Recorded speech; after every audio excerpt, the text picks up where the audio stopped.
भाजप आमदार नरेंद्र मेहतांच्या अडचणी वाढण्याची शक्यता। 400 ते 500 कोटींचा मुद्रांक शुल्क बुडवल्याचा मेहतांचा आरोप।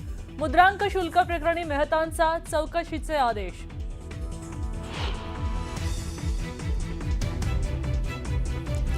उपमुख्यमंत्री एकनाथ शिंदेंनी घेतली नरेंद्र मोदींची भेट। दोघांमध्ये राज्यातल्या विकास कामांसह पायाभूत सुविधांबाबत सविस्तर चर्चा झाल्याचीही माहिती।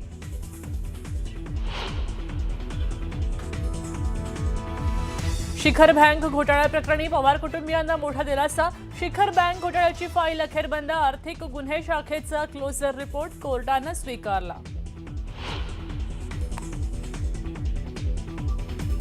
पुण्यातल्या चाकणमध्ये गॅसच्या ट्रक्समधून सिलेंडरची चोरी। रांगेत उभ्या असलेल्या वाहनांमधून सर्रास सिलेंडर चोरीचा प्रकार उघड।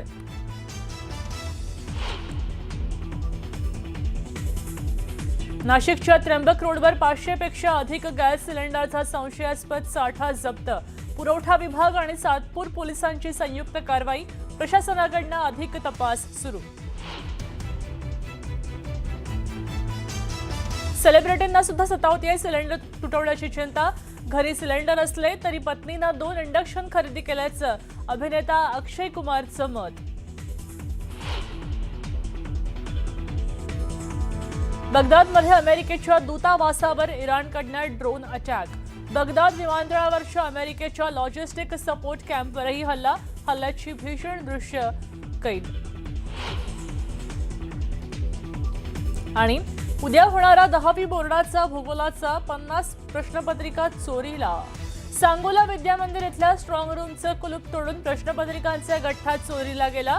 प्रश्नपत्रिका चोरणाऱ्यांचा पोलिसांकडून तपास सुरू। सांगोल्यामध्ये भूगोलाचा पेपर फुटलेला आहे। सांगोला विद्यामंदिर येथील स्ट्रॉंग रूमचं कुलूप तोडून प्रश्नपत्रिकांचा गठ्ठा चोरीला गेल्याचं कळतंय। उद्या होणारा 10वी बोर्डाच्या भूगोलाचे 50 प्रश्नपत्रिका चोरीला गेल्याचं कळतंय। सांगोला पोलीस घटनास्थळी दाखल झालेली आहे। प्रश्नपत्रिका चोरणाऱ्यांचा पोलिसांकडून तपास केलेला जातोय। या संदर्भात अधिक अपडेट जाणून घेऊयात। वीरेंद्र उत्पात आमचे प्रतिनिधी या संदर्भात अधिक माहिती देतील। वीरेंद्र, काय नेमका संपूर्ण प्रकार घडलेला आहे आणि पोलीस तपास कुठपर्यंत पोहोचलाय? सांगोल्यामधील जे विद्या मंदिर शाळा आहे त्याच्यामध्ये हा प्रकार घडल्याचं समोर आलेला आहे। कुलूप तोडून या प्रश्नपत्रिका चोरीला गेलेल्या आहेत। पोलीस सगळे घटनास्थळी दाखल झालेले आहेत। तब्बल 50 प्रश्नपत्रिका या चोरीला गेल्याचा अंदाज आहे आणि गंभीर बाब आहे। उद्या पेपर आहे आणि आदल्या दिवशीच हा पेपर फुटल्याने विद्यार्थी असतील, पालक असतील यांच्यामध्ये चिंतेचं वातावरण आहे आणि नेमका ह्याच्या मागे जे पेपर फुटीच्या मागचा सूत्रधार कोण याची तपासणी पोलिसांकडनं होत आहे।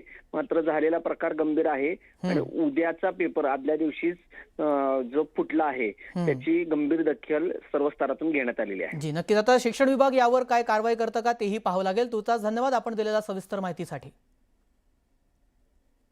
कल्चर है और निश्चित रूप से महाराष्ट्र की हमारी जो महायुति सरकार है ये लोगों के हित में निर्णय लेने वाली सरकार है और विपक्ष तो जब से महायुति की सरकार आई है तो हर निर्णय के विरोध में, खिलाफ में विरोध करता है, आरोप लगाता है।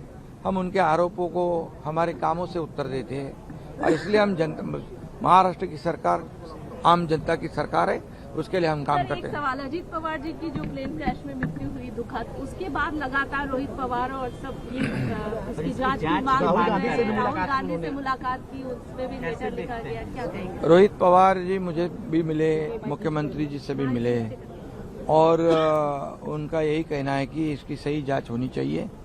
तो महाराष्ट्र सरकार भी उसकी जांच कर रही है, सीआईडी भी उसकी जांच कर रही है, एसआईटी कर रही है और केंद्र सरकार भी उसकी जांच कर रही है।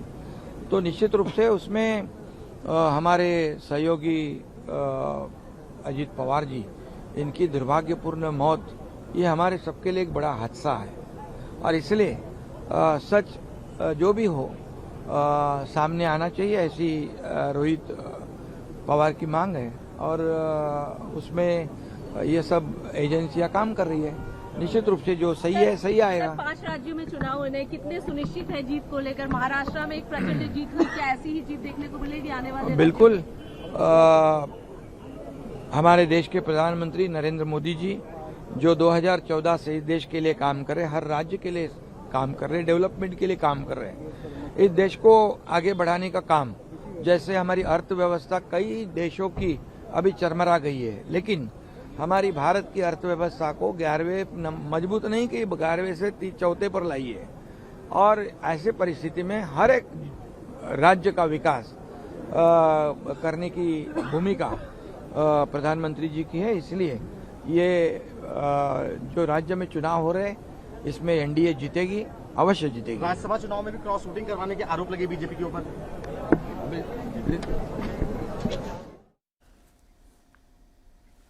उपमुख्यमंत्री एकनाथ शिंदे यांनी पंतप्रधान नरेंद्र मोदींची भेट घेतली। त्यानंतर ते माध्यमांशी बोलत होते। विकास कामांच्या मुद्द्यावर चर्चा केल्याचं त्यांनी यावेळेला सांगितलेलं आहे। विरोधकांना आम्ही कामाने उत्तर देतो असं देखील त्यांनी म्हटलेलं आहे। आणि त्यानंतरच रोहित पवार ज्या प्रकारे अजित पवार यांच्या विमान अपघाताबाबत शंका उपस्थित करतायत त्यावर देखील त्यांनी भाष्य केलेलं आहे।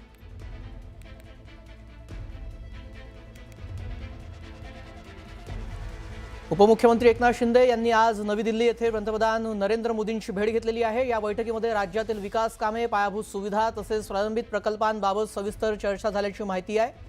राज्याच्या विविध मागण्या आणि केंद्राच्या सहकार्याबाबतही या भेटीमध्ये महत्त्वपूर्ण चर्चा झाल्याचं उपमुख्यमंत्री एकनाथ शिंदेंनी सांगितलं।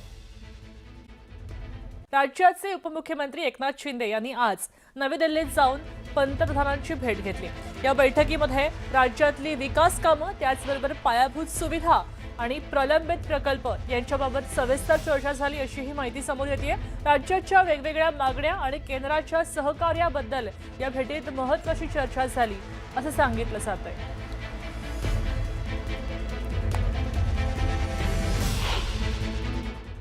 पक्षाच्या खासदारांच्या बैठकीसाठी साहेब दिल्लीला गेलेले आहेत। राज्याचे काही प्रश्न आहेत जे केंद्रीय मंत्र्यांच्या समोर, केंद्र सरकारसमोर आपले मांडायचे आहेत, ते सोडवून घ्यायचे आहेत। त्या अधिवेशनात सोडले जातात, त्यासाठी गेले। तर पहिल्यांदा गेलेत असं नाही। जेव्हा जेव्हा दिल्लीचं अधिवेशन लोकसभेचं चालू असतं तेव्हा तेव्हा अधिवेशन काळात एकदा पक्षाचे मुख्य नेते म्हणून पक्षाच्या खासदारांना भेटण्यासाठी, मार्गदर्शन करण्यासाठी मान्य शिंदे साहेब दिल्लीला जात असतात।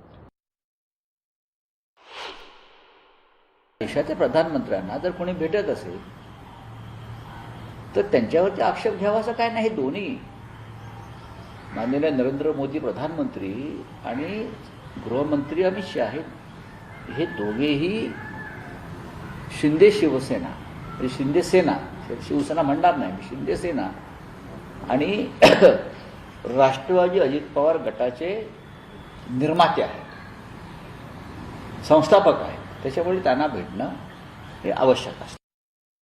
आपल्यासोबत प्रशांत लीला रामदास जोडले गेलेले आहेत। प्रशांत, आपण पाहतोय की शिंदेंनी मोदींची भेट घेतली, ह्यात आक्षेपार्ह खरं तर काहीच नाहीये, मात्र तरी पण कोणत्या नेमक्या कारणासाठी ही भेट झाली होती?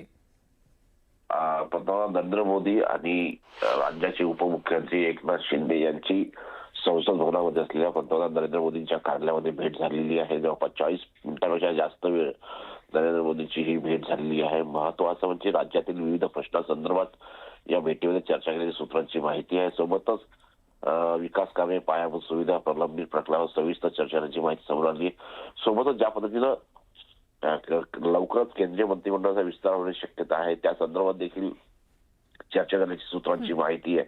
पण महत्वाचं म्हणजे जर बघितलं ही जवळपास 40 मिनिटांपेक्षा जास्त वेळ ही बैठक झाल्याची आहे आणि या बैठकीत निश्चितपणे जो आगामी काळात जो मंत्रिमंडळ विस्तार होईल त्यामध्ये मंत्री कोण असेल हे निश्चित होण्याची शक्यता आहे।